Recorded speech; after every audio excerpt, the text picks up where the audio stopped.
We're used to learning from paper books like this O'Reilly book on C sharp, but my son's about to go to college, and I have a feeling he's not going to be carrying around a lot of these. Instead, he's going to be carrying around an iPad.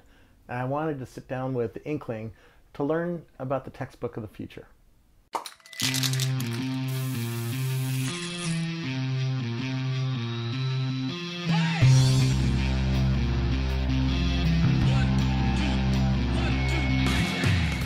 Who are you?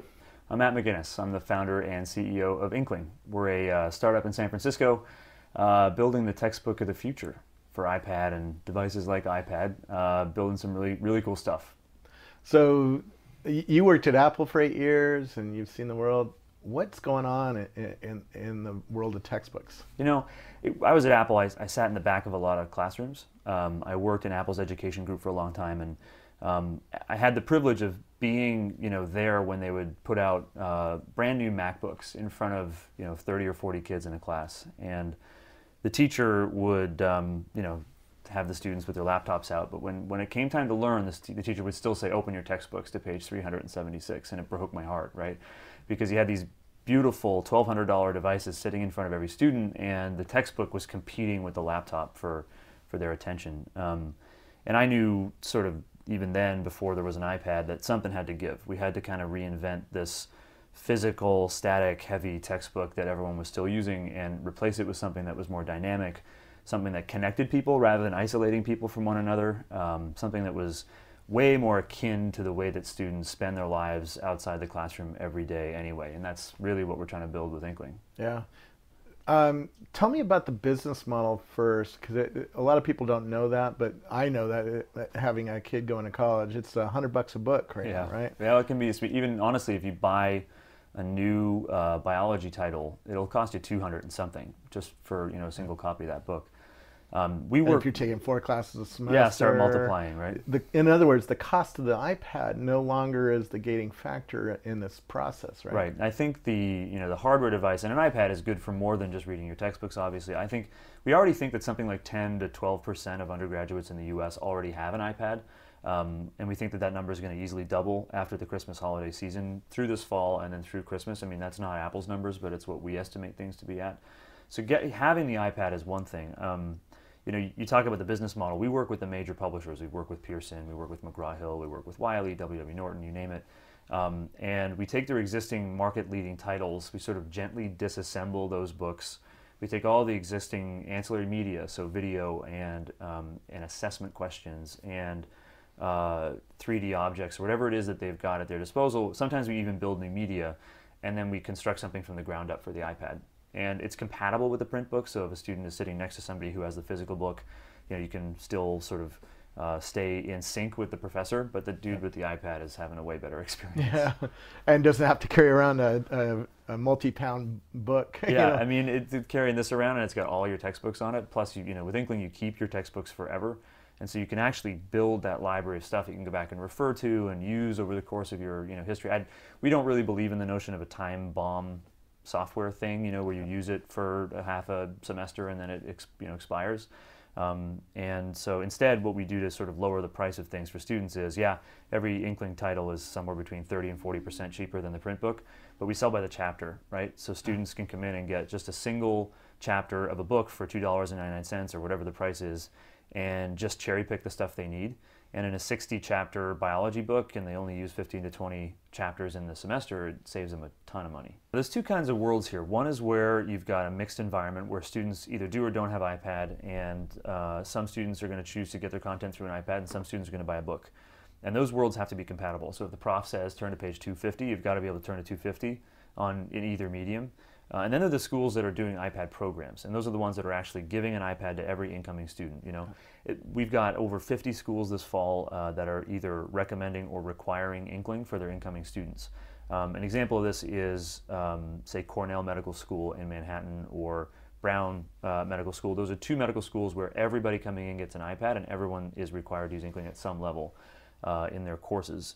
And that, I think, is going to happen more. It's very easy to do for medical schools and business schools, but if you look at undergraduate programs, there's Seton Hill University, Abilene Christian University, a lot of the small private schools are actually doing these programs today, and I think you'll see that broaden over time. So I think 2 years from now, if that's your question, I think we're going to have just a ton of students out there, either in those programs where they get the iPad, or tons of students who just carry an iPad to school with them. And if you own one of these, you're going to demand that you get your learning content on this device. You are not going to want to go out and buy a book. I think it's really interesting to talk about how learning is changing. And here's where I was going with that. I interviewed a surgeon at Stanford, and he said everything he learned in medical school is completely obsolete. Right. He said if it wasn't for his iPhone in his hand that had the latest medical research, he would be lost in today's world. Do you foresee a world where we're going to buy a book for life and then keep coming back to it? I think so, and I, one of the things that we're doing with our partners is building titles that we're actually going to do away with the edition number. So if you own a copy of, whatever it is, Brooker Biology or Netter's Anatomy or whatever, why do you need an edition number if it's not a physical thing, right? Because you can just update that content. And Inkling is really a publishing platform, right? We're not just about building little pieces of textbooks or whatever. I mean, we have a long-term view of this market that gives us a really long runway for reinventing sort of how this stuff is published. One of the big linchpins is your ability to update that content on the fly, even if it's local on a device as it is on the iPad. So we can push an update out to a device. You don't have to just cut it off and then publish another edition of it. You can do it over time. A lot of economics textbooks became obsolete overnight during the financial crisis. I think we're in another one now, so they're all going to go obsolete again. But that's an example of, you want to put in some content about that topic or update with new knowledge in that discipline. You should be able to do it, and that's something that Inkling lets publishers do, and you're going to see it happen. Very cool. What's the experience of using a book in a class going to be like compared to the old paper world that I grew up in? I think one of the big differences is that the book is going to be dynamic and interactive. The book, we're going to continue to use the word book forever, I think, but it really is going to describe something remarkably different. One thing the book is going to do, and that it does today in Inkling, is that it's going to allow you to explore content in a way that isn't just linear and static. You can jump in, you can look at a 3D molecule if that's the way your brain likes to learn. You can take assessment questions and get feedback from the questions about how you're doing. So if you get something wrong, it explains to you why you were wrong, and that helps you along the learning journey. And I think that basic level of interactivity and sort of the dynamic nature of the content is step number one. I think it really starts to get interesting when you look at how you take the data that you're learning, the machine is actually learning about the user, what they're doing well and not so well, and guides them along the path in some sort of active nature. That's still a ways off, I think, in a truly effective manner, but we're definitely going to get there soon. One of the linchpins to that working is having content that is structured in a way that's semantic. You've got to be able to structure stuff as objects and have it be sort of self-aware of its own content to a degree, and you can't do that with something like a PDF. So here we sort of look at this as the textbook being this one piece of a much broader spectrum of different things you have as tools in the learning process. So the notion that the textbook is the sole source of information has obviously already gone out the window. The professor, your peers, everyone is an important part of that process. So I mentioned that the textbook is an innately isolating thing. You stick your head down and you read the book, you're alone. And so in Inkling, in the latest version we just released, 2.0, we connect people within the content. We like to say that when you download any Inkling title, you get the collective wisdom of anybody who's ever used that book before, because you have access to all of the conversations of every user globally who uses that book. And then we sort the suggested conversations based on the popularity of those conversations. How many times have people starred those comments so that they could tear it off and throw it into their own notebook? Because as you work your way through Inkling content, you're dynamically assembling a study guide. Every time you make a highlight or a comment or a note, every time you see something that somebody else said that you like, it excerpts that little snippet and throws it into your notebook, and that's something that you can go back and study. We also have an expert in every book, so we bring your professor in, we bring the author of the book into the book and allow them to participate in the conversations that are happening inside the content. And so, there's knowing what the professor said in lecture, there's watching lecture video, there's audio from the lecture, there's study groups, there's the textbook, there's the conversations inside of an Inkling textbook, there's Wikipedia. There's just so many different places a student can go, and what's important is that they know what it is they've got to study so they can actually get across the finish line for the exam. Nobody doubts that that's an important sort of scoping problem for students, and that's why the textbook, as the sort of core nugget of content, is still going to continue to be a really important piece of the learning process. It's just going to be a lot more interactive. This really gets to the point of why people are saying Salman Khan is a revolutionary, right? And he started Khan's Academy. Bill Gates uses his videos that are up on YouTube to teach his kids. what's going on here in the classroom, and how is that going to inform what you're doing in terms of a textbook that you're selling to students? Right. So an open educational resource like Khan Academy is one of many different free resources, and I think there's a whole confluence of change occurring in this industry overall, and there's no question that the idea that somehow a book, a tome of information, selling for $200 a piece is going to be as popular 5 years from now as it is today is of course absurd. And I think what you see in Khan Academy and what you see in many of these open educational resources overall is a drift toward the good enough. I mean, he's not doing the level of curation and perfection that you might see in a majors biology textbook, but it's 80% of the benefit for 20% of the effort. And I think you're going to see that start to erode the core textbook market. From Inkling's perspective, it's about content that makes sense for somebody learning something. And today we choose to partner with the big publishers because they've got a great position in the market with their relationships with professors and that sort of thing. We're absolutely enthusiastic about working with any and all kinds of content partners that can take advantage of the platform. But as a 2-year-old company that's just getting off the ground, we've got to keep ourselves focused on at least one core thing. No, that's cool. How many titles today do you have? We now have over 50 full-length titles, all of which are interactive and sort of enhanced to the level that that I'll show you. And can you give me a sense of some of the titles? Yeah, so there's McGraw-Hill's best-selling biology title, which is Brooker Biology. You've got W.W. Norton's best history title. History titles are awesome, by the way. There's so much beautiful primary source material looking in at the original documents of the Declaration of Independence. I think all that stuff sort of integrated. Really cool music content where you can actually listen to the symphony as you study it.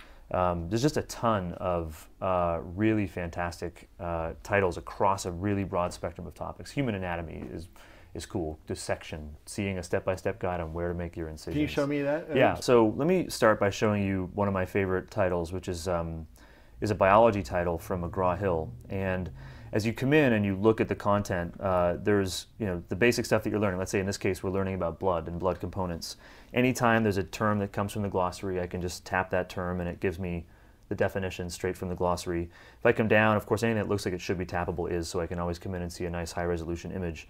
But I can, if I want to, in this case, for example, see this lattice structure for heme, which is an important concept when you're studying hemoglobin, I can just tap heme, and it jumps in and it actually renders out that molecule in 3D. Wow. And I can see the molecule, I can see the structure, I can understand the relationship between structure and function, which is really the goal. And obviously you can't spin a 3D molecule on paper. You can't spin it on a Kindle either, which is why the iPad is such an important device.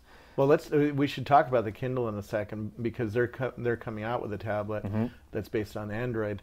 But can I write my notes right on top of that molecule as the teacher's talking about it? Yeah, so every single object inside of Inkling, whether it's a molecule or a test yourself diagram or an assessment question, can be annotated, and you can have conversation inside that object. So in the case of, let's say, this diagram on the human heart, right? I can come in and see if, these are just the labels that I've got to study for the anatomy test. If I tap this button, it strips off all those labels and gives me all these question marks where I can come in and tap and see if I know what I'm supposed to know. But I can also just tap on this conversation tab, and it actually lets me come in and hit plus and start a conversation about what I'm seeing here. When I'm out in the text, of course, I can even anchor against words, paragraphs, wherever I want. I can create notes. And so conversations can happen inside of individual pictures, diagrams, assessment questions. They can also, of course, happen in the main flow of the textbook. Tell me just a little bit about the fundamentals of the company. How was it funded? So we're a Sequoia-backed company. We have about 70 employees in downtown San Francisco. We just did our B round, did another $17 million in funding with Tenaya and Javco. So we're absolutely solid from a cash perspective.